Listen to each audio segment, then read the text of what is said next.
Hello students, welcome to Sumaiya English primary school, standard 5th subject Marathi. आज हम पढ़ने वाले हैं चैप्टर नंबर 19 अनुभव 2।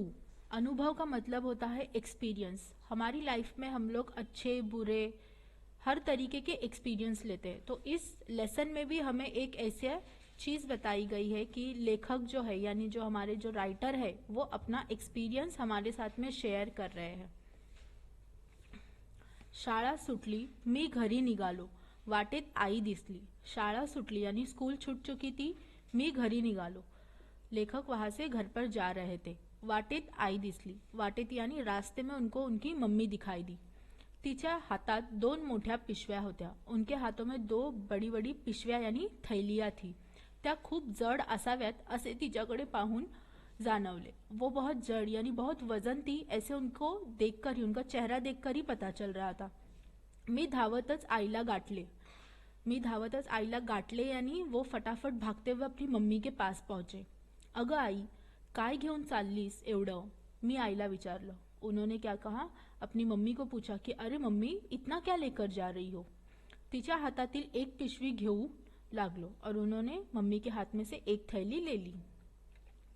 अरे हळू, सामान सांडेल, ती म्हणाली। और माँ ने उनको क्या कहा, अरे बेटा धीरे करो, उसमें से सामान गिर जाएगा।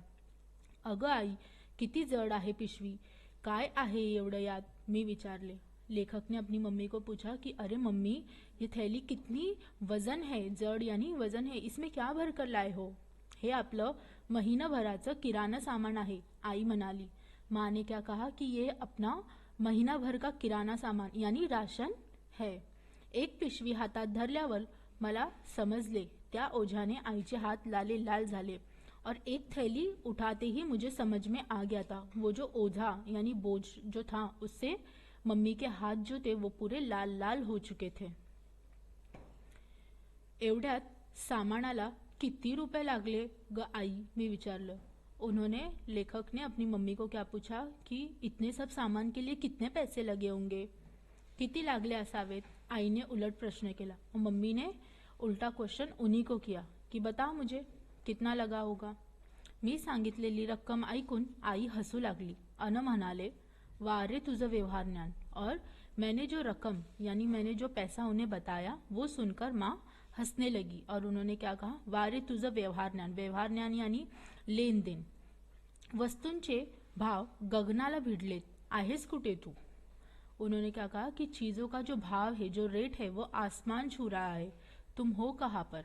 जरा बाजारात फिरत जा, दुकानात जात जा, मलाही ते पटले। बोलत बोलत आम्ही घरी पोचलो। माँ ने उनसे क्या कहा, जरा बाजार में जाकर घूमा करो, दुकान में जाया करो।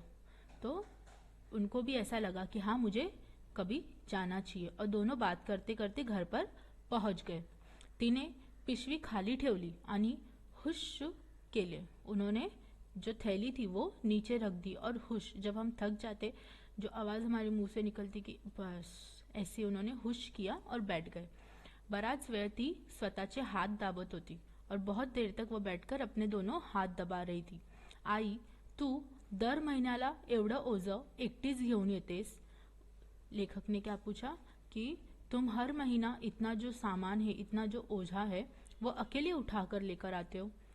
मी तिला काळजीने विचारले और ये चीज उन्होंने एकदम काळजीने यानी प्यार से पूछी थी। हो रे, आज तू भेटलास, खूप बरं वाटलं, माझं काम हलकं झालं। तो माँ ने क्या कहा, हाँ बेटा, लेकिन आज तू मुझे मिल गया ना रास्ते में, मुझे थोड़ा अच्छा लगा, मेरा काम थोड़ा कम हो गया था। आई मनापासून बोलत होती, ती खूब दमली होती और माँ ये सब चीजें मन से यानी दिल से बोल रही थी। वो बहुत थक चुकी थी, दमली होती यानी बहुत थक चुके थे। मी आईला म्हणालो, आई, ज्या दिवशी माझ्या शाळेला सुट्टी असते त्याच दिवशी आपण किराणा सामान आणायला जात जाऊ, म्हणजे तूही दमणार नाहीस आणि माझं व्यवहार ज्ञानही वाढेल। मैंने माँ से कहा कि माँ, जिस दिन मुझे स्कूल को छुट्टी रहेगी हम लोग किराना सामान यानी राशन लाने के लिए उसी दिन जाएंगे। तो इससे क्या होगा, तुम्हें भी मदद मिल जाएगी और मेरा भी थोड़ा बहुत नॉलेज बढ़ जाएगा। Thank you.